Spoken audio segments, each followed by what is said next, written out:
வணக்கம் நேயர்களே. இந்த தைப்பூச திருநாளில் உலக புகழ் பெற்ற முருகன் திருத்தலங்களில் இருந்தும் அறுபடை வீடுகளில் இருந்தும் நேரலையாக தரிசனத்தை நாம் காண இருக்கிறோம். நம்மோடு இந்த நேரலை நிகழ்வில் பல்வேறு முருகன் திருத்தலங்களின் சிறப்பினை பகிர்ந்து கொள்வதற்காக ஆன்மீக சொற்பொழிவாளர் மாக்கி ரமணன் அவர்களும் முருகனின் சிறப்பு மிக்க பாடல்கள் வாயிலாக இந்த தைப்பூச திருநாளின் சிறப்புகளை எடுத்தோதுவதற்காக வில்லுப்பாட்டு கலைஞர் மாதவி அவர்களும் நம்மோடு நேரலையில் இணைய இருக்கிறார்கள். மற்றொரு புறம் காட்சிகள் வாயிலாக பார்த்து கொண்டிருக்கிறோம். எங்கெல்லாம் முருகன் திருத்தலங்கள் இருக்கிறதோ அங்கிருந்தெல்லாம் மக்கள் முருகப்பெருமானை தரிசிப்பதற்காக குழுமை இருக்கக்கூடிய காட்சிகள்.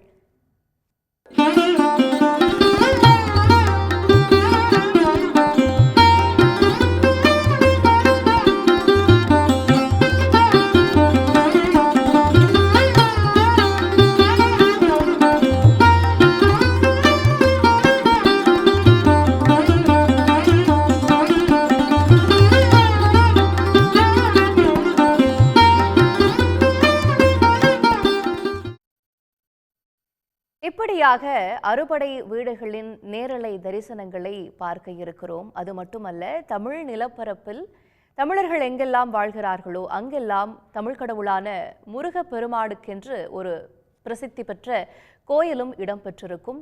பத்துமலை முருகன் கோயில் மலேசியாவிலிருந்தும் அதே போல இலங்கை கதிர்காமத்தில் இருந்தும் நேரலை தரிசன காட்சிகளையும் பார்க்க இருக்கிறோம். வயலூரில் இருந்தும் முருகப்பெருமானுக்கு இந்த தைப்பூச திருநாளில் செய்யக்கூடிய அந்த தரிசன காட்சிகளையும் நாம் நேரலையில் பார்க்க இருக்கிறோம். இந்த தைப்பூசத்திற்கென்று என்ன சிறப்பு இருக்கிறது?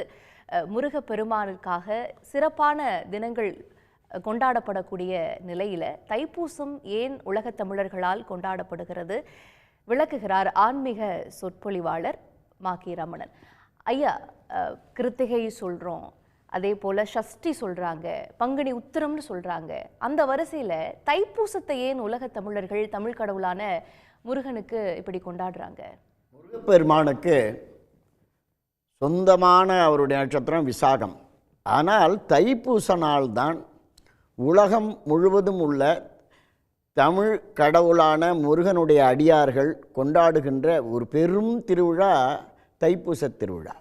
உலகம் எங்கும் தமிழர்கள் எங்கெங்கெல்லாம் இருக்கிறார்களோ அங்கெல்லாம் முருகக்கடவுள் இந்த தைப்பூசத்தன்று கொண்டாடப்படுவார். அது இன்று நேற்றல்ல, நம்முடைய சங்க இலக்கியத்திலே திருமுருகாற்றுப்படை தான் மிகவும் பழமையான ஒரு அற்புதமான இலக்கியம்.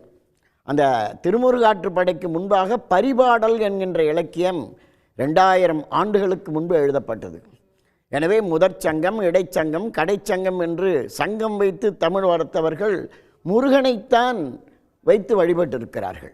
எனவே அந்த முருக வழிபாடு தமிழர்கள் இருக்கின்ற அத்தனை இடங்களிலும் முத்திரை பதிக்கின்ற ஒரு வழிபாடாக இருக்கிறது. அந்த முருக வழிபாட்டிற்கு முதன்மையானது தைப்பூசம்.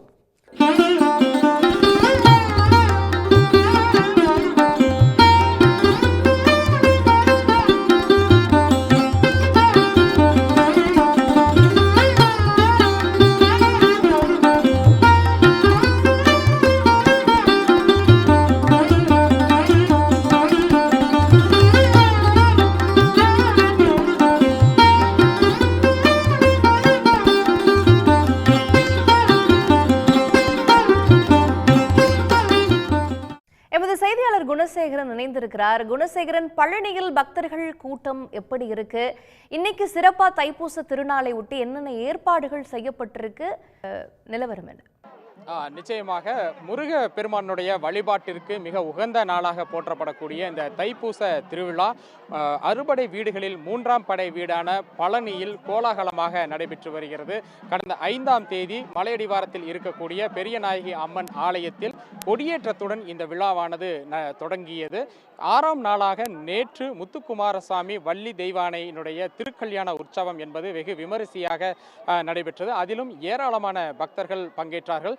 பழனியை பொறுத்த வரைக்கும் பல்வேறு மாவட்டங்களிலிருந்து, தமிழ்நாடு முழுவதும் இருக்கக்கூடிய பல்வேறு மாவட்டங்களிலிருந்து ஏராளமான பக்தர்கள் பழனிக்கு பாத யாத்திரையாக காவடி எடுத்து வரக்கூடிய காட்சிகளை நம்மால் காண முடிகின்றது.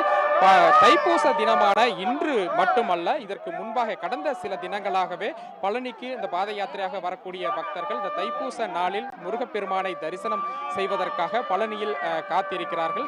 பலாயிரக்கணக்கான பக்தர்கள் தரிசனம் செய்வதற்காக இந்த கிரிவல பாதையில் 4 கிலோமீட்டர் தொலைவிற்கு இருக்கக்கூடிய இந்த மலையினுடைய சுற்றி வரக்கூடிய இந்த கிரிவல பாதையில் காவடி எடுத்தும் பல்வேறு நேர்த்திக்கடன்களை செலுத்தியும் அவர்கள் உற்சாகமாக அந்த நடந்து சென்று பாத யாத்திரையாக அந்த முருகப்பெருமானை வழிபடக்கூடிய அந்த காட்சிகளை நம்மால் காண முடிகின்றது. அதே போல பல்வேறு ஏற்பாடுகளும் பழனியை பொறுத்த வரைக்கும் செய்யப்பட்டிருக்கின்றன. சண்முகா நதியில் குளித்துவிட்டு அங்கிருந்து காவடியை எடுத்து வரக்கூடிய பக்தர்கள், அதே போன்று அங்கிருந்து வரக்கூடிய பக்தர்களுடைய வசதிக்காக பேருந்துகள், இலவசமாக பேருந்துகள் ஏற்பாடு செய்யப்பட்டிருக்கின்றன. முன் எப்போதும் இல்லாத வகையில் இந்த ஆண்டு கிரிவல பாதையில் இருந்த முழுமையான ஆக்கிரமிப்புகள் அகற்றப்பட்டிருக்கின்றன. அதனால் மிக எளிதாக பக்தர்கள் இந்த பாத யாத்திரை மற்றும் கிரிவலம் செய்வதற்கான ஒரு சூழல் என்பதும் ஏற்பட்டிருக்கின்றது. அதே போன்று தரிசனத்தை பொறுத்த வரைக்கும் 3 நாட்களுக்கு கட்டண தரிசனம் முழுமையாக ரத்து செய்யப்பட்டிருக்கின்றது. ஆனால் அனைத்து வழிகளிலுமே செல்லக்கூடிய பக்தர்கள் மிக எளிதாக சென்று முருகப்பெருமானை தரிசிப்பதற்கான ஒரு வாய்ப்பு என்பதும் ஏற்படுத்தி தரப்பட்டிருக்கின்றது. பக்தர்கள் இருக்காங்க, பல ஊர்களில் இருந்து வந்திருக்கக்கூடிய பக்தர்கள் இருக்காங்க. அவங்களுடைய கருத்துக்களையும் நம்ம கேட்கலாமா? எந்த ஊர்ல இருந்து வந்தீங்க? எப்படி பாத யாத்திரையா வந்தீங்களா? எத்தனாவது வருஷமா வர்றீங்க? எப்படி இருக்கு தரிசனம்? எப்படி கூட்டம்லாம் எப்படி இருக்கு? ரொம்ப சூப்பராக இருக்குது. நாங்கள் 21 வருஷமாக வந்துக்கிட்டு இருக்கோம். உண்மையிலே ரொம்ப சிறப்பாக இருக்குது. இந்த வருஷம் காவடியும் சரி எல்லாமே ரொம்ப சிறப்பாக இருக்குது. ஒவ்வொரு வருஷமும் பக்தர்கள் கூட்டம் அதிகரிச்சுக்கிட்டே இருக்காங்க. இன்னும் இது மென்மேலும் இன்னும் சிறப்பாக நடக்கும். எல்லாருக்கும் எல்லா வளமும் இந்த முருகை அள்ளி தரணும். எல்லாருக்கும் தைப்பூச வாழ்த்துக்கள். எல்லாருக்கும் இந்த முருகன் சிறப்பான வழியை கொடுக்கணும். மாவட்டத்துலேருந்து வரோம். திண்டுக்கல் மாவட்டத்துலேருந்து பல்லவட்டிலேருந்து வரோம். 18 வருஷமாக வந்துட்டுருக்கோம். பாத யாத்திரையாக வரோம். ரொம்ப நினச்சதெல்லாம் நடக்கும். நாங்கள் நினச்சி வர்றது எல்லாமே நடந்துகிட்ருக்குது. அதனால் அவங்களோட ஒரு நாள் கூட நாங்கள் வராமல் இருக்கிறதே இல்லை. எவ்வளோ நாள் ஆனாலும் இந்த இடத்துக்கு நாங்கள் வர வேண்டியது சூழ்நிலை வந்துடும். ரொம்ப நன்றி. நீங்கள் எங்கேருந்து வந்திருக்கீங்க? எத்தனை வருஷமாக வர்றீங்க? தரிசனம் பண்ணிட்டீங்களா? எப்படி இருக்குது சுவாமி? நாங்கள் சிவகங்கை மாவட்டம் சிங்கம்னார்லேருந்து வர்றோம். நாங்கள் ஒரு 13 வருஷமாக வந்துட்டுருக்குறோம். தரிசனம் நல்லபடியாக பார்த்துட்டோம். நேற்றோட இன்றைக்கி நல்லபடியாக கூட்டமாக இருக்குது. இங்கே வந்துட்டு போகிறதுனால என்ன மாதிரியான நன்மைகள்லாம் உங்களுக்கு கிடைக்குது? என்ன மாதிரியான நம்பிக்கை மக்கள்கிட்ட இருக்குது?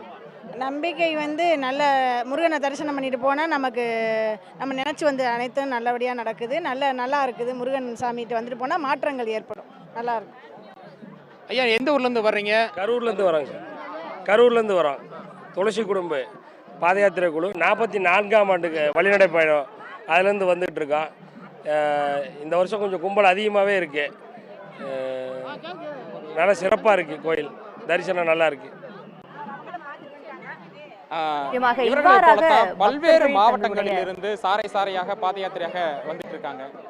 வரக்கூடிய பக்தர்கள் இது போல பாத யாத்திரையாக வர்றது. ஐயா, இப்போ இந்த காவடி எடுப்பதும் பாத யாத்திரை வருவதும் முருகனுக்கே உண்டான ஒரு சிறப்பான வழிபாட்டு முறையா இருக்கு.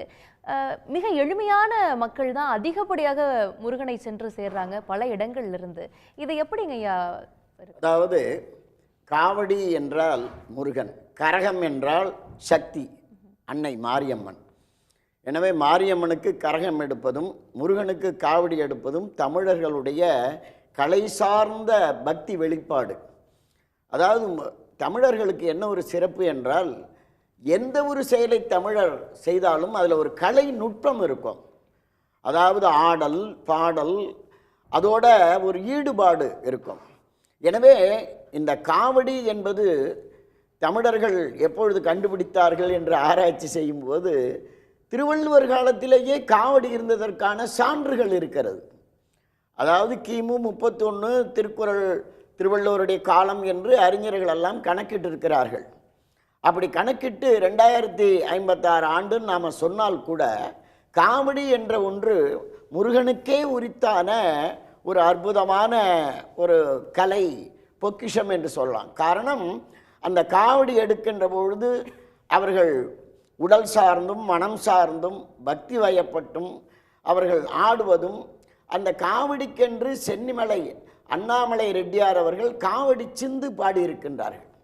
அவர்தான் முதல்ல சென்னிக்குளம் அண்ணாமலை ரெட்டியார் அவர்கள் காவடி சிந்து என்ற ஒரு அற்புதமான ஒரு இசை துள்ளல் இசை வழிபாட்டு பாடல் முறைகளை உருவாக்கினார். சென்னிக்குள அண்ணாமலை ரெட்டியார். அந்த பாட்டுங்களா? சென்னிக்குள விஈசன் அந்த அந்த அந்த சென்னிக்குளத்தில் தான் அந்த காவடி சிந்து என்ற அதுக்கு முன்னாடி எல்லாம் பாடியிருக்காங்க. ஆனால் காவடி சிந்து என்ற ஒரு அற்புதமான ஒரு தனி வகையை அவர் தான் உருவாக்கினார். அது காவடிக்கென்றே உரியது. அது வேற எந்த நேரத்துலையும் பாட முடியாது. ரெண்டாவது அந்த பாட்டை கேட்டாலே காவடி தான் ஞாபகம் வரும். நான் திருவள்ளுவரை ஏன் இங்கே சொன்னேன் என்றால், காமத்து பாலிலே கா என்ற சொல்லை வைத்து காவடியை வள்ளுவர் குறிப்பிடுகிறார். அதாவது காமம் என்பது ஒரு ஆணுக்கும் பெண்ணுக்கும் சமமாக இருக்க வேண்டும். காவடியின் தத்துவம் என்ன என்பதை முதல்ல தெரிந்து கொள்ள வேண்டும். மனித வாழ்க்கையில இன்பம் என்பதும் துன்பம் என்பதும் காவடியின் இரண்டு முனைகளைப் போல. காவடியினுடைய அற்புதமான ஒரு தத்துவமே, அந்த காவடியை தோளில் வைக்கின்ற பொழுது சரி சமமாக நடு இடத்துல அந்த காவடி இருந்தால்தான் அது நிற்கும். ஒரு பக்கம் சாய்ந்தால் அது விழுந்து விடும். எனவே காவடியினுடைய சிறப்பே அதனுடைய நடுநிலை. அதுபோல வாழ்க்கையில் இன்பம் வந்தாலும் சரி துன்பம் வந்தாலும் சரி, நாம் அதை பற்றி கவலைப்படாமல் நடு நிலையிலே இருந்து ரெண்டையும் அனுபவிக்க வேண்டும் என்பதுதான் காவடியினுடைய தத்துவம். எனவே வள்ளுவர் சொல்கிறார், கா என்பது காமத்தை போல அது ஆணுக்கு வருவதும் பெண்ணுக்கு வருவதும் சரி சமமாக இருக்க வேண்டும். ஏனென்றால் ஆணுக்கு மட்டும் வந்தால் ஒருதலை காமம் ஆயிடும், பெண்ணுக்கு மட்டுமே இருந்தால் அதுவும் ஒருதலை காமம் ஆயிடும். எனவே ஆணுக்கும் பெண்ணுக்கும் சரி சமமாக கா போல இருதலையானும் இனிது என்று திருக்குறளில் பதிவு செய்கிறார். அரகரா முழக்கத்தோடு அறுபடை வீடுகளில் பக்தர்கள் குழுமி இருக்கக்கூடிய காட்சிகளை ஒரு புறம் பார்த்து கொண்டிருக்கிறோம். இது போல பல பாடல்கள் வாயிலாக முருகப்பெருமானை தமிழ் மக்கள் கொண்டாடி வருகிறார்கள். நாட்டுப்புற பாடல்கள் வழியாக காலம் காலமாக முருகப்பெருமானின் புகழ் அந்த பண்பாடுகள் கடத்தப்பட்டிருக்கு. வில்லுப்பாட்டு மாதவி அந்த வகையில் இந்த கலையை அடுத்த தலைமுறைக்கு எடுத்து செல்கிறார் அப்படிங்கிறதுல மிக்க மகிழ்ச்சி. எங்களோடு இணைந்தமைக்கு நன்றி மாதவி. இன்னைக்கு என்ன முருகனுடைய பாடலை முதல்ல மக்களுக்காக நீங்க கொடுக்க இருக்கீங்க? எல்லா மக்களுக்கும் தைப்பூச திருநாள் நல்வாழ்த்துக்கள். முதலாவது பாடக்கூடிய பாட்டு முருகனுடைய அழைப்பு தான். முருகனுடைய அழைச்சி நாங்கள் பாட்டு பாடுறோம். பாடுங்க பாடுங்க பாடுங்க. ஓடிவா முருகா நீ ஓடிவா கந்தா, உமையவள் தன் மகனே ஓடிவா முருகா. ஓடிவா முருகா நீ ஓடிவா கந்தா, உமையவள் தன் மகனே ஓடிவா முருகா. ஓடிவா முருகா நீ ஓடிவா கந்தா, உமையவள் தன் மகனே ஓடிவா அரோகரா. நீ ஓடிவா கந்தா, ஐயனே கணவன்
பக்தர்கள் எவ்வாறு குவிந்திருக்கிறார்கள், வழிபடுகிறார்கள், விவரங்களை வழங்க எமது செய்தியாளர் செல்வகுமார் இணைகிறார். செல்வகுமார், இப்ப தைப்பூச திருவிழாவினுடைய காட்சிகள் அங்க எப்படி இருக்கு?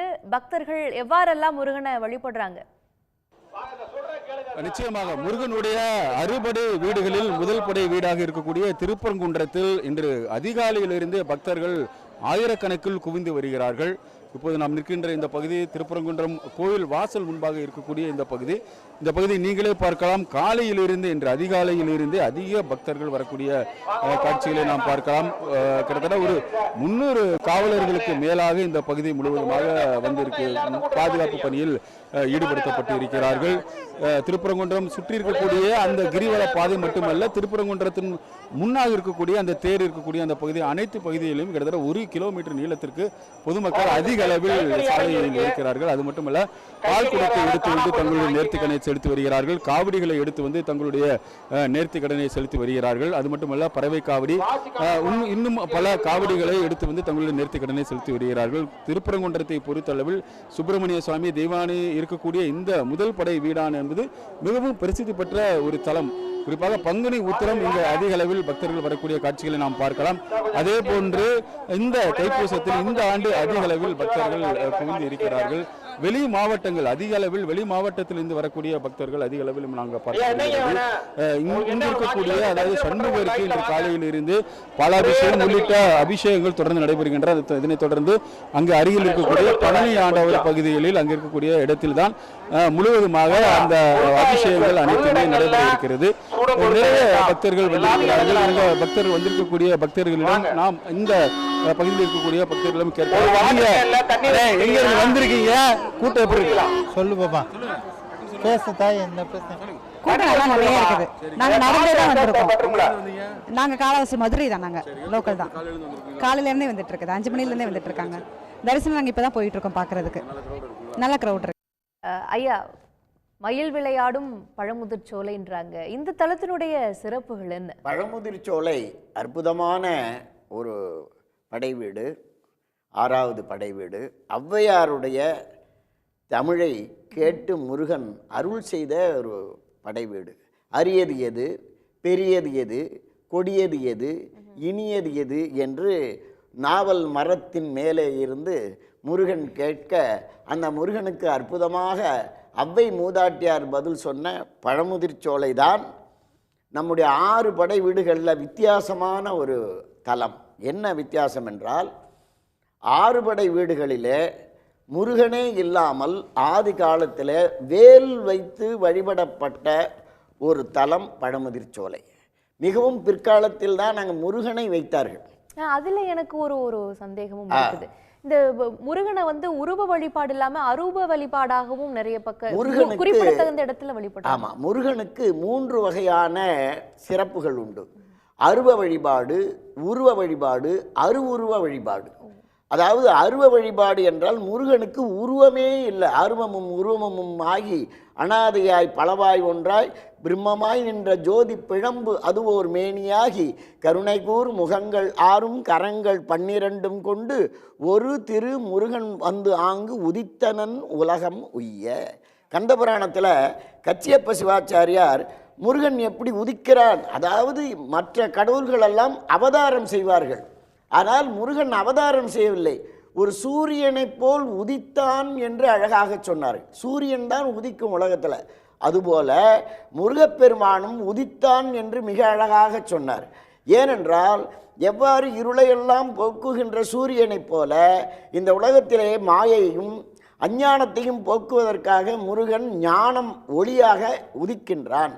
அப்படி உதிக்கின்ற முருகனுக்கு உருவமே இல்லாத படை வீடுகள் என்று நாம் யாரும் இங்கே சொல்ல முடியாது. ஆனால் கண்டி கதிர்காமத்தில் உருவம் கிடையாது, திரையில வழிபட. ஆமா, அங்க உருவம் கிடையாது, அருவம், அருவ நிலை, உருவமற்ற நிலை. அது தத்துவத்தை வழிபடுறாங்க, அதுதான் உண்மை.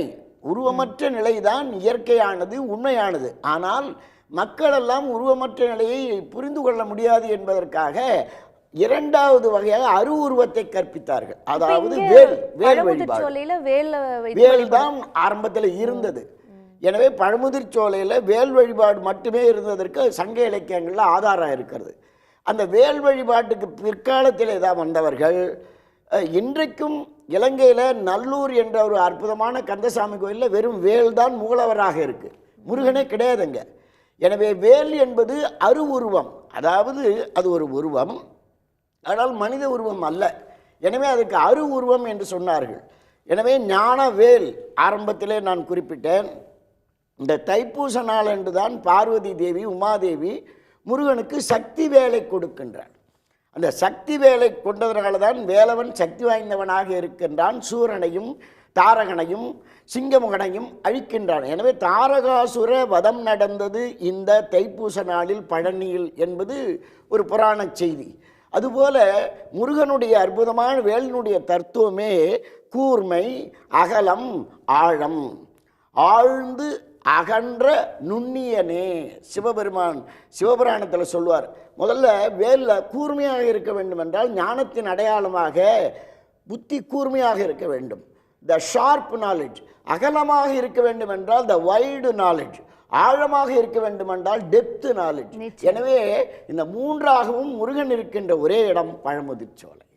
ஓடிவா முருகா என்று முருகனை வில்லுப்பாட்டு வாயிலாக மாதவி அழைத்திருந்தார். அடுத்து முருகனுக்காக என்ன பாட்டு பக்தர்களுக்காகவும் நேயர்களுக்காகவும் வழங்க போறீங்க மாதவி? இந்த தைப்பூச திருநாளுக்கு நடந்து போகக்கூடிய பக்தர்கள் நம்ம கஷ்டத்தை சொல்லி முருகனை அழைக்கிற மாதிரி பாட்டு. எங்கள் வடி வேலா நீ தங்க வடி வேலா, இந்த ஏழை முகம் பாருமையா திருச்செந்தூர் முருகா.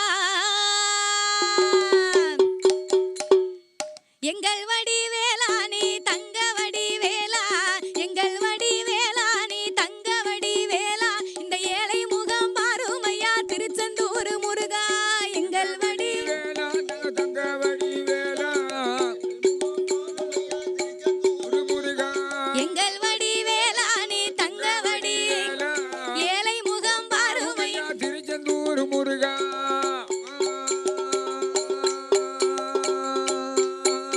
சாமி உன்னையே நம்பி வந்த உள்ளமெல்லாம் வெம்பி நின்றோ, உன்னையே நம்பி வந்த உள்ளமெல்லாம் வெம்பி நின்றோ, முன் செய்ய வைப்பாயன முன் செய்ய வைப்பாயன முருகனையே நம்பி வந்தோம். கண்ணே கதிர் வேலா கண்டா கண்ணே கதிர் வேலா, எங்கள் கவலைகளை தீர்க்க இங்க வண்ண மயில் ஏறி நீங்க வருவதுதான் நேரம். முகம் பாருமையா திருச்செந்தூர் முருகா, எங்க வடி வேலா தங்க வடி வேலா, முகம் பாருமையா திருச்செந்தூர் முருகா. ஐயனே கல்லிலே நடந்து வந்தோம் கால்கடுக்க பாடி வந்தோம், கல்லிலே நடந்து வந்தோம் கால்கடுக்க பாடி வந்தோம், சொல்லிலே உனை தொழுதால் சொல்லிலே உனை தொழுதால் மிக நன்றி எண்ணி வந்தோம். புள்ளி மயில் ஏறி முருகா புள்ளி மயில் ஏறி நீ பொன்பொருளை தந்திடவே குறவள்ளி மணவாளா இங்கே வருவது நானே. எங்க வடி வேலா அங்க தங்க வடி வேலா, முகம் பாருமையா திருச்செந்தூர் முருகா, எங்க வடி வேலா தங்க வடி வேலா, முகம் பாருமையா திருச்செந்தூர் முருகா. வாயாருமை துதித்து வழி எல்லாம் கவி படித்தோம், வாயாருமை துதித்து வழி எல்லாம் கவி படித்தோம், ஓயாமல் வந்த துயர் ஒன்றும் குறையலையே சேயாகி வந்து முருகா சேயாகி வந்து என்னை சேர்த்தணைக்க வேண்டும் அந்த மாயோன் மருமகனை வருவது நானே. வடி வேலா அங்க தங்க வடி வேலா, முகம் பாருமையா திருச்செந்தூர் முருகா, வடி வேலா அங்க தங்க வடி வேலா, முகம் பாருமையா திருச்செந்தூர் முருகா. ஏ சிரத்தை இதயம் கொண்டு செந்தில் உன்னை தொழுதாலும், சிரத்தை இதயம் கொண்டு செந்தில் உன்னை தொழுதாலும், வரத்தை தாராமலே வரத்தை தாராமலே வழி மாறி போவதேனோ குரத்தி மணவாளா குமரா குரத்தி மணவாளா, நான் கூப்பிட்ட குரல் கேட்டு மறுத்து பேசாமல் இங்கே முன் வருவாய் நேரம். வடி வேலா அங்க தங்க வடி வேலா, முகம் பாருமையா திருச்செந்தூர் முருகா, எங்க வடி வேலா தங்க வடி வேலா,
திருச்செந்தூர் முருகா.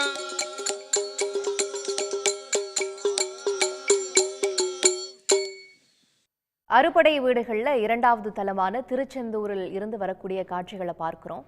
ஐயா, இப்போ இந்த ஆழக்கடல் கிடந்து அரசால வந்தவனே அப்படின்னு இங்க இருக்கக்கூடிய திருச்செந்தூர் முருகனை சொல்லுவாங்க. இந்த தலத்தோடைய சிறப்பு என்ன? அற்புதமான திருச்செந்தூருக்கு உண்மையான பேர் என்னன்னா திருச்சீர் அலைவாய். அந்த அலைகளெல்லாம் தன் வாயால் செந்தில் ஆண்டவனை புகழ்வதாலே அதற்கு பெயர் திருச்சீர் அலைவாய். ஆனால் அந்த திருச்சீர் அலைவாய் என்பது இலக்கியமாக இருக்கிறது என்று இன்றைக்கு திருச்செந்தூர் என்று சொல்லிவிட்டார்கள். எனவே முருகன் இருக்கின்ற இடம் மலை இருக்கின்ற இடம். எனவே குறிஞ்சி கிழவன் என்று அழகாக முருகனை வணங்குவார்கள். ஏனென்றால் மலையில் இருப்பவன் முருகன், காடு சார்ந்த இடத்தில் இருப்பவர் திருமால், வயல் சார்ந்த இடத்தில் இருப்பவர் இந்திரன், நெய்தல் என்று சொல்லக்கூடிய கடற்கரைக்குரியவர் வருணன், எந்த விதமான வளமுமற்ற கொற்றவை என்ற காளி பாலை நடத்தில் இருக்கிறார் என்று தொல்காப்பியத்திலே 5 திணைகளாக அழகாக தமிழர்கள் பிரித்து வைத்தார்கள். அதில் முருகனுக்குரிய இடம் எதுன்னா சேயோன் மேய மை வரை உலகம் என்று தொல்காப்பியம் சொல்லுகிறது. அதாவது மலை எங்கெல்லாம் இருக்கிறதோ அங்கெல்லாம் குன்றுதோறும் குமரன் இருப்பான். ஆனால் திருச்செந்தூரில் மட்டும் கடல் சார்ந்த பகுதியில் இருப்பது காரணம் சூரனை வதம் செய்வதற்காக முருகப்பெருமானுடைய அவதார நோக்கமே பகை கடிதல் என்று பெயர் அதுக்கு. அதாவது சூரனாகிய பகைவனை அழிப்பதற்காக அவதாரம் செய்தவர்தான் முருகன். எனவேதான் இன்றைக்கு கூட முருகனை வணங்குபவர்களுக்கெல்லாம் பகைவர்களே இருக்க மாட்டார்கள். ஏன்னா முருகன் பகை கடிதுகின்ற ஒரு கடவுளாக, நோய் தீர்க்கின்ற ஒரு கடவுளாக, வேண்டுதல்களை எல்லாம் நீக்குகின்ற ஒரு கடவுளாக, வேண்டுதல்களை எல்லாம் என்னென்ன வேண்டுவார் வேண்டுவது வெறாது ஈயும் பெருமாள் அருணகிரி சொல்கிறார். முருகன்கிட்ட யார் யார் எவ்வளோ வேண்டினாலும் கொஞ்சம் கூட வெறுப்பே வராமல் கொடுத்துக்கிட்டே இருப்பாராம். மாசிலா அடியார்கள் வாழ்கின்ற ஊர் சென்று தேடி விளையாடி அங்கனம் வாழும் மயில் வீரனே செந்தில் கந்த பெருமானே என்று அருணகிரி பாடுவார். எனவே இந்த அழகான செந்தில்ல உண்மையிலேயே திருச்செந்தூருக்குள்ள ஒரு மலை இருக்குது, சின்ன மலை, அதுக்கு பேர் கந்தமாதனம் என்று பெயர். எனவே அந்த திருச்செந்தூரிலே அலைகள் எல்லாம் வாய்விட்டு முருகனை போற்றுவதால் திருச்சீர் அலைவாய்.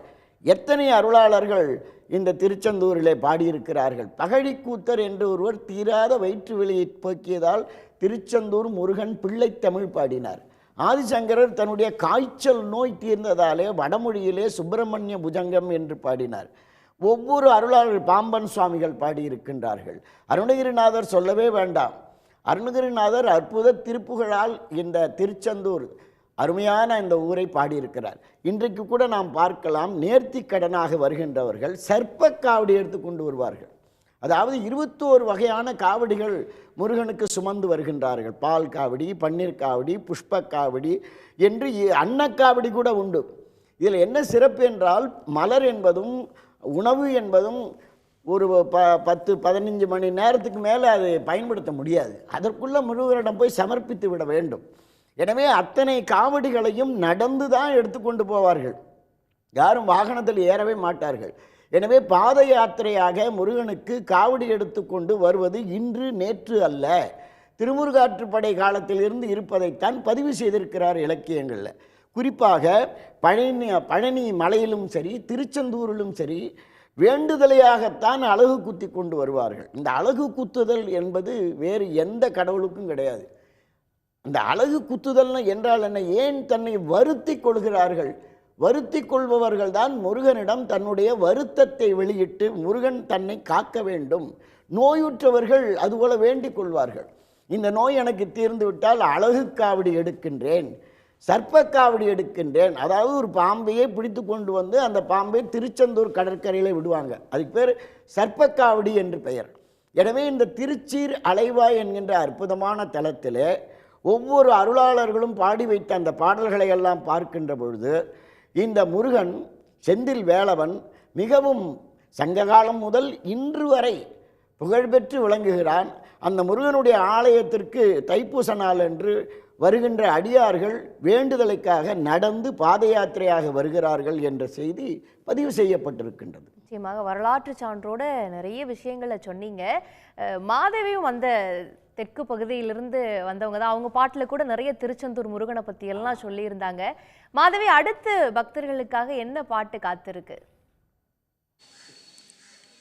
அடுத்த பாடல் வந்து முருகனுடைய வேல் யார் கொடுத்தது, வேல் பத்தினதும் மற்றபடி மக்கள் எப்படி காவடி எடுத்து போறாங்கங்கிறத பத்தி ஒரு பாட்டு. என்னையா முருகையா உங்க கையில வேலே, யாரு தந்த வேலே, இது காளி தந்த வேலே, இது யாரு தந்த வேலே, எங்க காளி தந்த வேலே, நீங்க மயிலேறி முருகா மயிலேறி கண்டா மயிலேறி போனா நாங்க மலை ஏறி வாரோம், நீங்க மயிலேறி போனா நாங்க மலை ஏறி வாரோம்.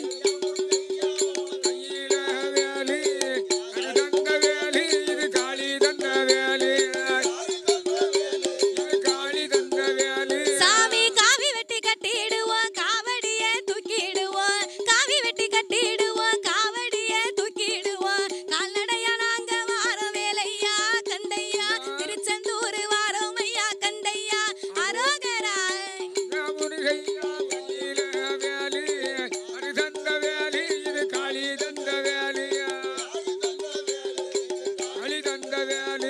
ஏ பச்சை வெட்டி கட்டிடுவோம், பால் குடத்தை தூக்கிடுவோம், பச்சை வெட்டி கட்டிடுவோம், பால் குடத்தை தூக்கிடுவோம், பாலகனை பார்க்க வார வேலையா ஏ முருகையா, பழனி மலை வாரோம் ஐயா கண்டையா அரோகரா.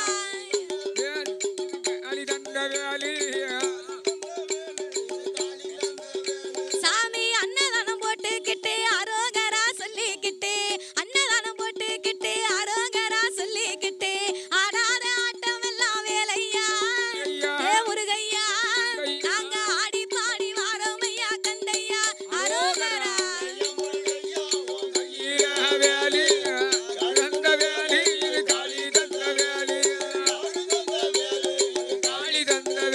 சாமி பழங்களை எடுத்துக்கிட்டு பஞ்சாமிர்தம் செய்துக்கிட்டு, பழங்களை எடுத்துக்கிட்டு பஞ்சாமிர்தம் செய்துக்கிட்டு, பழனி மலை நாங்க வார வேலையா ஏ முருகையா, நாங்க முருகனையும் பார்க்க வாரோம் கண்டையா அரோகரா.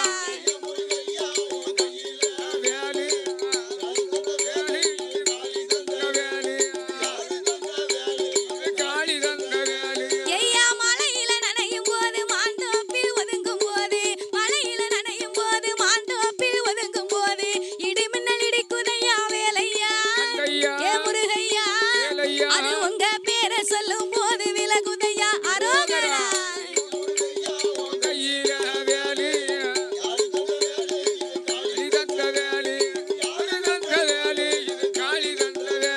ஏ திருநீரை பூசிக்கிட்டு திருச்செந்தூர் நாங்க வாரோம், திருநீரை பூசிக்கிட்டு திருச்செந்தூர் நாங்க வாரோம், நடையாத நடைகள் எல்லாம் வேலையா ஏ முருகையா, நாங்க நடந்து ஓடி வாரோம் ஐயா கண்டையா அரோகரா.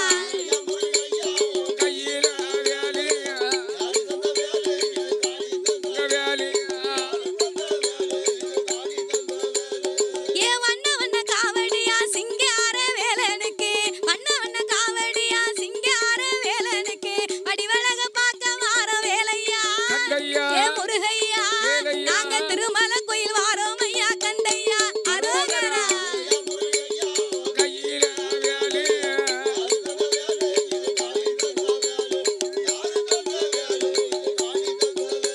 ஏ என்னையா முருகையா உங்க கையில வேலே, யாரு தந்த வேலே, இது காளி அம்மா வேலே, இது யாரு தந்த வேலே, நம்ம காளி அம்மா வேலே, நீங்க மயில் ஏறி முருகா மயில் ஏறி, நீங்க மயில் ஏறி போனா நாங்க மலை ஏறி வாரோம், நீங்க மயில் ஏறி போனா நாங்க மலை ஏறி வாரோம்.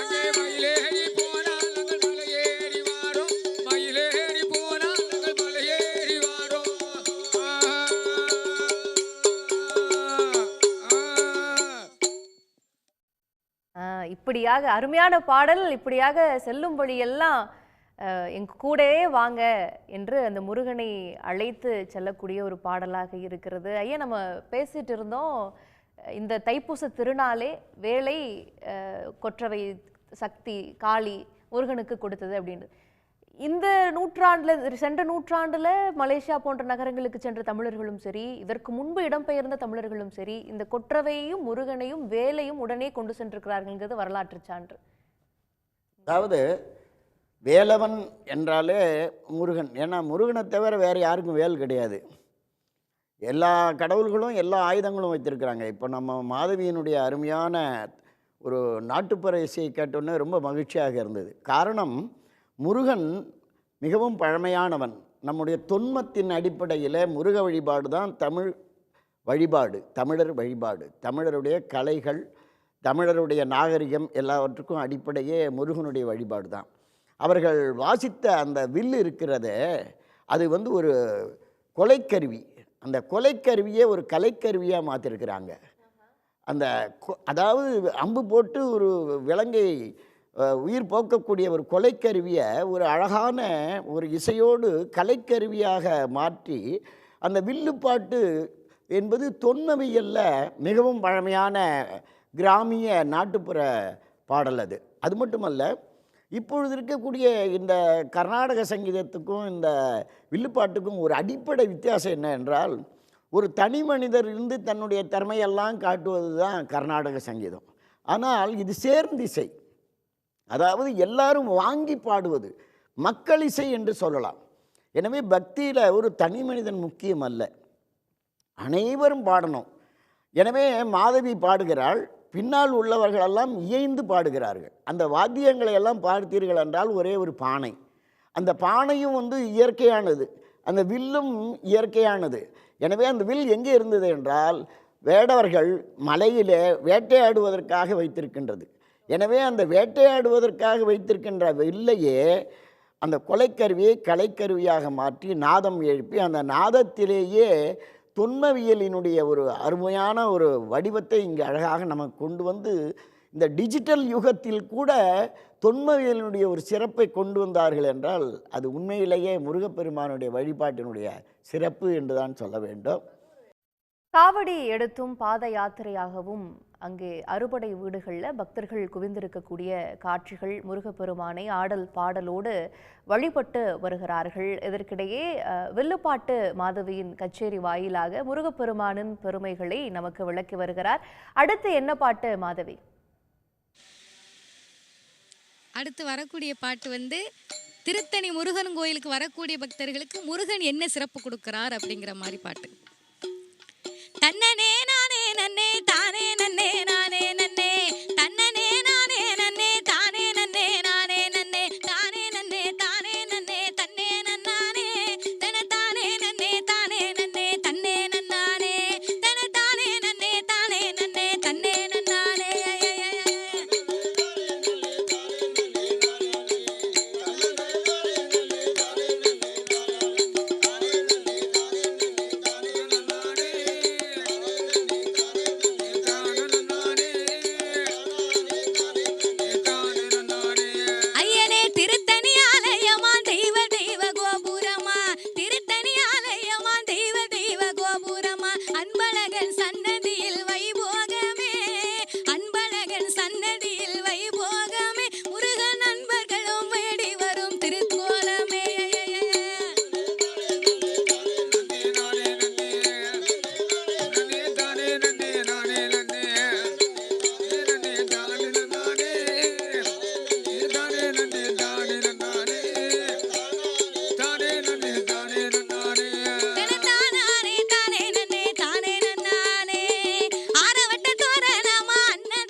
அழகான அந்த பாடல் வாயிலாக முருகனுடைய பெருமைகளை சொல்லியிருந்தாங்க. ஐயா, இந்த கதிர்காம முருகன் கோயிலுக்குன்னு ஒரு தனிச்சிறப்பு இருக்கு. நேரலை காட்சிகளை முதல்ல பார்த்துட்டு வந்துருவோம். கதிர்காமத்திலிருந்து வரக்கூடிய நேரலை காட்சிகள். வணக்கம். தைப்பூச திருநாள் இலங்கையிலே தைப்பூச திருநாள் வெகு சிறப்பாக கொண்டாடப்பட்டுக் கொண்டிருக்கிறது. இலங்கை சிவபூமி என்று வர்ணிக்கப்படுகின்றது. இலங்கையிலே கந்த புராண கலாச்சாரத்தின் அடிப்படையில் தான் இந்து ஆலயங்களிலே வழிபாட்டு முறைகள் அதிக அளவில் இடம்பெற்றுக் கொண்டிருக்கின்றன. குறிப்பாக தமிழர்கள் செறிந்து வாழ்கின்ற பகுதிகளான யாழ்ப்பாணம், மட்டக்களப்பு, திருகோணமலை, வன்னி மற்றும் மன்னார் பிரதேசங்களிலும், மலையகத்திலே கண்டி, நுவரெலியா போன்ற பிரதேசங்களிலும் அதிக அளவு முருகன் ஆலயங்கள் இருக்கின்றன. அந்த ஆலயங்களிலும் ஏனைய இந்து ஆலயங்களிலும் இந்த தைப்பூச திருவிழா வெகு விமர்சையாக கொண்டாடப்பட்டுக் கொண்டிருக்கிறது. இலங்கையிலே மிகவும் பிரசித்தி பெற்ற பழம்பெரும் தொன்மை வாய்ந்த ஒரு ஆலயமாக கதிர்காமம் திகழ்கின்றது. கதிர்காமத்திலே முருகப்பெருமான் முக்கிய கடவுளாக உறைந்திருக்கின்றார். இந்த கதிர்காமம் ஆலயமானது எத்தனையோ ஆண்டுகள் பழமை வாய்ந்தது என்று வரலாற்று குறிப்புகள் சொல்கின்றன. ஆமா, 2500 ஆண்டுகளுக்கு முற்பட்ட காலத்தை கொண்டதாக கதிர்காமம் என்ற இந்த ஆலயம் திகழ்ந்து கொண்டிருக்கின்றது. கதிர் என்றால் ஒளி என்றும் பொருள் என்று சொல்கின்றார்கள். இந்த ஒளி எங்கிருந்து வருகின்றது?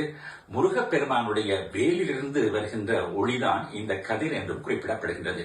காமம் எனப்படுகின்ற அந்த சொல்லானது அன்பு என்றும் பொருள்படுகின்றது. அது மட்டுமல்ல, கிராமம் எனப்படுகின்ற சொல் சற்றே திரிவுபட்டு காமம் என்று குறிப்பிடப்படுவதாக சொல்கின்றார்கள். கதிர்காமம் எனப்படுவது ஒளி பொருந்திய கிராமம் என்றும் பொருள்படுகின்றது. முருகனுடைய அருள் ஒளி இங்கு எங்கும் வியாபித்திருக்கின்றது. இந்த வழிபாட்டு முறையானது தலைமுறையாக எத்தனையோ ஆண்டுகள் இடம்பெற்றுக் கொண்டிருக்கின்றது. ஆரம்ப காலத்திலே பாத யாத்திரை மேற்கொண்டுதான் கதிர்காமத்திற்கு சென்று இந்த வழிபாட்டினை அந்த காலத்து மக்கள் மேற்கொண்டிருக்கின்றார்கள். இந்த கதிர்காமம் எனப்படுகின்ற இந்த ஸ்தலமானது இலங்கையின் தென் இலங்கை என்று குறிப்பிடப்படுகின்ற தெற்கு பகுதியில் தான் அமைந்திருக்கின்றது. அந்த காலத்தில் ஒரு மிகப்பெரிய வனாந்தரமாக, ஒரு வன பிரதேசமாகத்தான் இருந்திருக்கின்றது. வேடுவர்கள் வாழ்ந்த ஒரு இடமாகவும் இது சொல்லப்படுகின்றது. அந்த காலத்திலே பக்தி பூர்வமாக இலங்கையின் பல பாகங்களிலிருந்து பல மக்கள் இங்கு வருகை தந்து வழிபாடு ஏற்றியிருக்கின்றார்கள். பல்லின மக்கள் வந்து வழிபாடு ஏற்றுகின்ற ஒரு தலமாகத்தான் கதிர்காம திருத்தலம் அமைந்திருக்கின்றது. ஆலயத்திலே மூலஸ்தானத்தில் இருக்கின்ற அந்த சுவாமியை யாரும் பார்க்க முடியாது. அதற்கு முன்னால் ஒரு திரை போடப்பட்டிருக்கும். அந்த திரையிலே முருகப்பெருமான், வள்ளி தெய்வானை ஆகியோருடைய திருவுருவங்கள் ஓவியமாக வரையப்பட்டிருக்கும். அங்கிருந்துதான் வழிபாடுகளை நாங்கள் மேற்கொள்ள வேண்டும். அது மட்டுமல்ல, அருகே தெய்வானை அம்மன் கோயில் மற்றும் வள்ளியம்மன் கோயிலும் இருக்கும். அங்கும் வழிபாடுகள் இயற்றப்படுகின்றன. குறிப்பாக வள்ளி அம்மையுடன் முருகப்பெருமான் அமர்ந்து அருள் பாலித்த இடம் கதிர்காமம் என்ற ஒரு நம்பிக்கை இருக்கின்றது. திருமணம் முடித்த பின், வள்ளியை திருமணம் முடித்த பின் முருகப்பெருமான் வள்ளியுடன் வந்து இங்கு அமர்ந்து அருள் பாலிக்கின்றார் என்ற அடிப்படையிலே இங்கு பக்தர்கள் வழிபாடு ஏற்றுகின்றார்கள். அது மட்டுமல்ல, இது ஒரு வனப்பிரதேசமாக இருந்திருக்கின்றது. இந்த வனப்பிரதேசத்திலே அந்த காலத்தில் வேடுவர்கள் இருந்திருக்கின்றார்கள். வள்ளி அம்மை வேடுவர் சமூகத்தைச் சேர்ந்த ஒரு பெண் என்றும் ஒரு குறிப்பு இருக்கிறது. எனவே வள்ளி அம்மை பற்றிய அந்த வழிபாடுகள் இந்த தலத்திலே வெகு விமர்சையாக இடம்பெறுகின்றது. அது மட்டுமல்ல, அருகே இருக்கின்ற தெய்வானை அம்மன் கோயிலும் அங்கு கிரமமாக பூஜைகள், வழிபாடுகள் இடம்பெறுகின்றன. பக்திபூர்வமான காட்சிகள் இருக்கின்ற இந்த ஆலயத்திலே இந்த தைப்பூச தினத்திலே வெகு விமர்சையாக மிகவும் முக்கியமான நிகழ்வுகள் இடம்பெறுகின்றன. குறிப்பாக சின்னஞ்சிறுவர்கள் பாடசாலைக்கு செல்வதற்கு முன் அவர்களுக்கு வித்தியாரம்பங்கள் இங்கு இடம்பெறுகின்றன. திருமணம் ஆவதற்கு தயாராக இருக்கின்ற பெண்களும் இளைஞர்களும் தங்களுடைய நிச்சயார்த்தங்களை கூட இந்த நாளிலே அவர்கள் செய்வதை பார்க்கக்கூடியதாக இருக்கின்றது. இப்படி மிகவும் பிரசித்தி வாய்ந்த, மிகவும் தொன்மையான கதிர்காம ஆலயத்திலே தைப்பூச திருவிழா வெகு எளிதாக, நல்ல விதத்திலே மிகவும் விமர்சையாக இடம்பெற்றுக் கொண்டிருப்பதை நாங்கள் கண்கூடாக பார்க்கக்கூடியதாக இருக்கின்றது. பக்தி பூர்வமாக பக்தர்கள் இங்கு வந்து ஊர்வலங்கள், காவடியாட்டம் போன்ற பல சமய சடங்குகளை மேற்கொண்டு இங்கு நிகழ்த்தி கொண்டிருக்கின்றார்கள். சிறப்புமிக்க முருக திருத்தலங்களிலிருந்து வரக்கூடிய நேரலை காட்சிகளையும் வழிபாட்டு தரிசனங்களையும் பார்த்து வருகிறோம். வில்லுப்பாட்டு மாதவியின் கச்சேரியோடு முருகப்பெருமானின் பாடல்கள் மக்களுக்கு வழங்கப்பட்டு கொண்டிருக்கிறது. மாதவி, அடுத்து என்ன பாட்டு? அடுத்து வரக்கூடிய பாட்டு அறுபடை முருகனை அழைக்கக்கூடிய பாட்டு. கந்தனுக்கு, வேலனுக்கு, முருகனுக்கு, வேலவா வடி வேலவா, வேலனாக வந்தவரே வேலவா, ஓடிவா நீ ஆடிவா, வேலனாக வந்தவரே வேலவா.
நிச்சயமாக இப்போ வடலூர் வள்ளலார் கோயிலில் தைப்பூச திருவிழாவை முன்னிட்டு அங்கு 7 திரைகளை விளக்கி ஒளி வடிவத்தை தரிசிக்கக்கூடிய அந்த காட்சிகளை பார்த்துட்டு இருக்கிறோம்.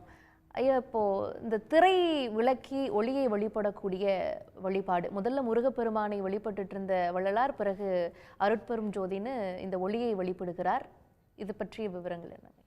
154வது தைப்பூச திருவிழாவைத்தான் வடலூர்லே இப்பொழுது நாம் பார்த்து கொண்டிருக்கிறோம்.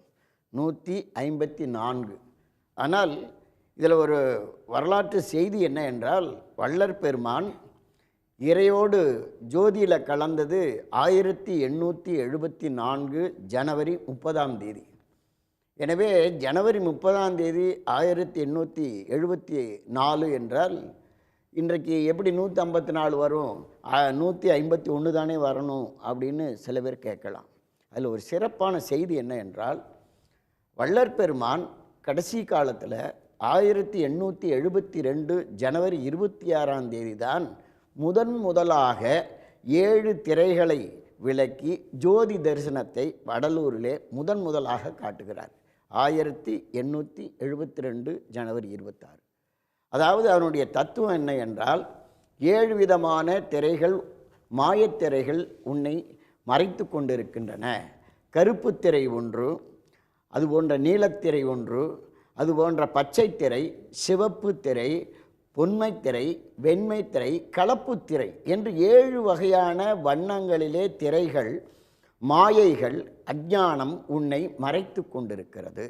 எனவே இந்த மாயத்திரைகள் விலகினால்தான் ஞானத்தை பெற முடியும். ஞானம் என்பதுதான் ஒளி. எனவே அந்த அருட்பெருஞ்சோதி தனிப்பெரும் கருணை, அருட்பெருஞ்சோதி தனிப்பெரும் கருணை என்ற ஒரு மகா மந்திரத்தை வள்ளற் பெருமான் இந்த உலகத்திற்கு கொடுத்திருக்கிறார்.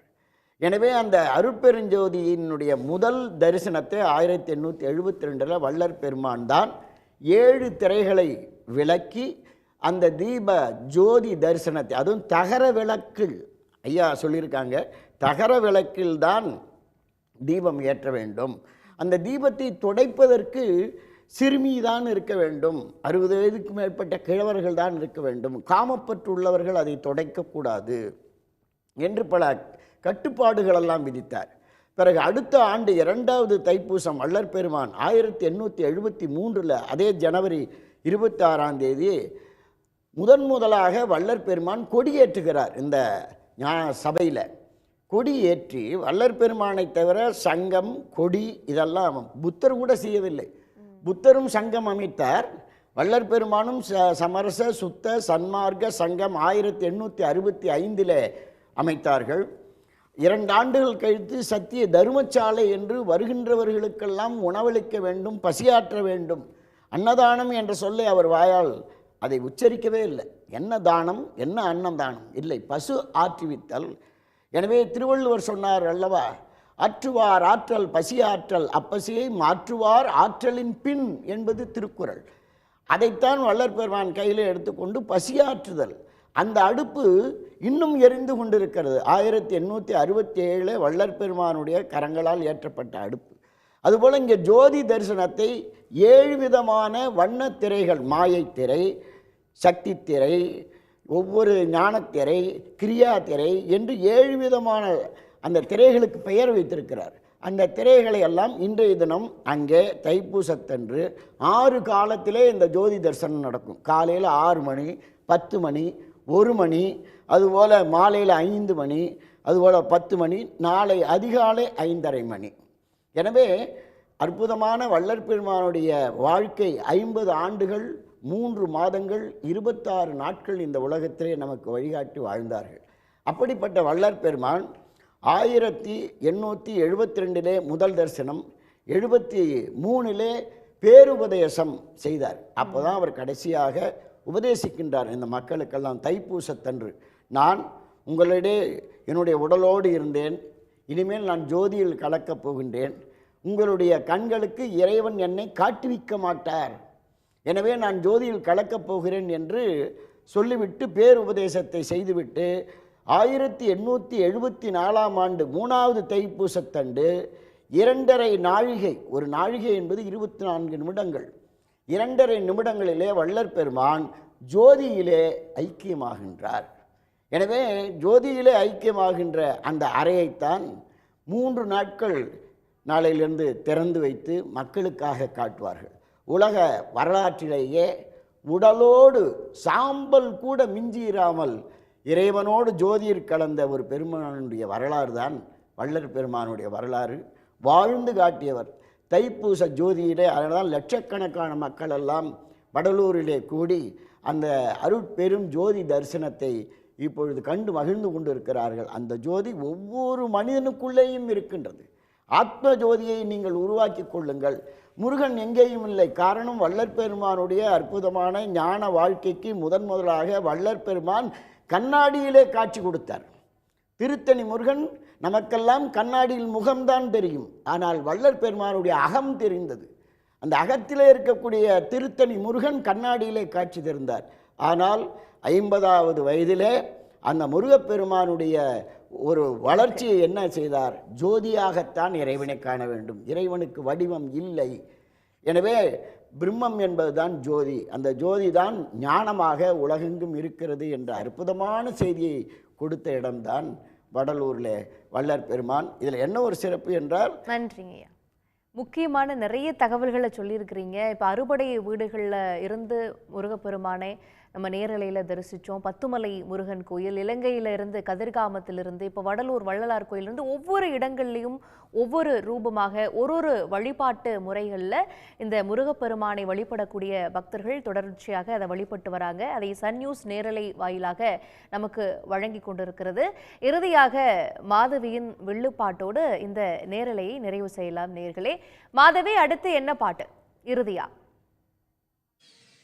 அடுத்த பாடல் வந்து நாங்கள் முருகனை எப்படி பார்க்க போகிறோம், அவர்கிட்ட நாங்கள் உரிமையாக எங்கள் பாவங்களை மன்னிக்க சொல்லி கேட்குற மாதிரி பாடல். பார்க்கத்தான் போகிறோம், நாங்கள் பார்க்கத்தான் போகிறோம், அந்த பழனி மலை ஆண்டவனை பார்க்கத்தான் போகிறோம். கேட்கத்தான் போகிறோம், நாங்கள் கேட்கத்தான் போகிறோம், எங்கள் குற்றம் குறைய தீர்க்க சொல்லி கேட்கத்தான் போகிறோம்.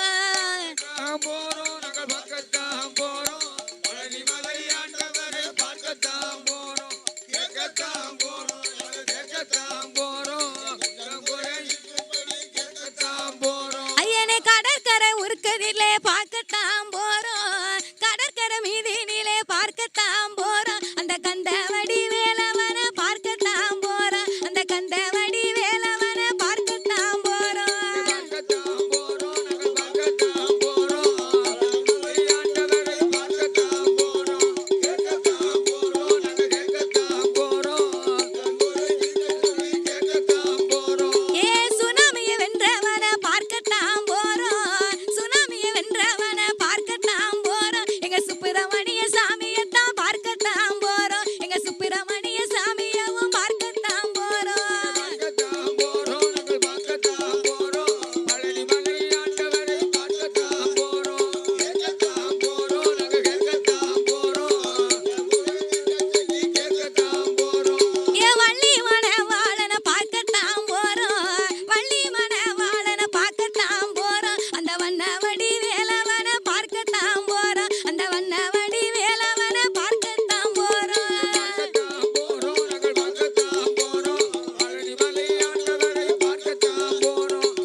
திருத்தணி வேலவனை பார்க்கத்தான் போறோம், இங்க திருத்தணி வேலவனை பார்க்கத்தான் போறோம்.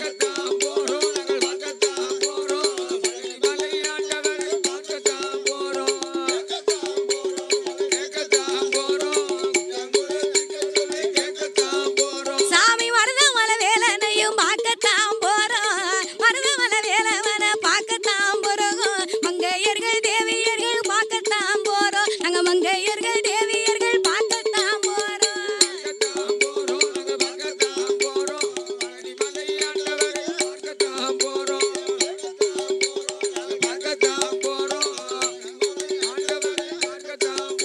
ஏ கால்நடைய செண்டல்லவோ பார்க்கத்தான் போறோம், கால்நடைய செண்டல்லவோ பார்க்கத்தான் போறோம், அந்த கந்த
நன்றி மாதவி. இந்த தைப்பூச திருநாளில் தமிழ் கடவுள் முருகனுடைய சிறப்புமிக்க தலங்களிலிருந்து நேரடியாக வந்த அந்த காட்சிகளையும் விவரங்களையும் நாம் பார்த்தோம்.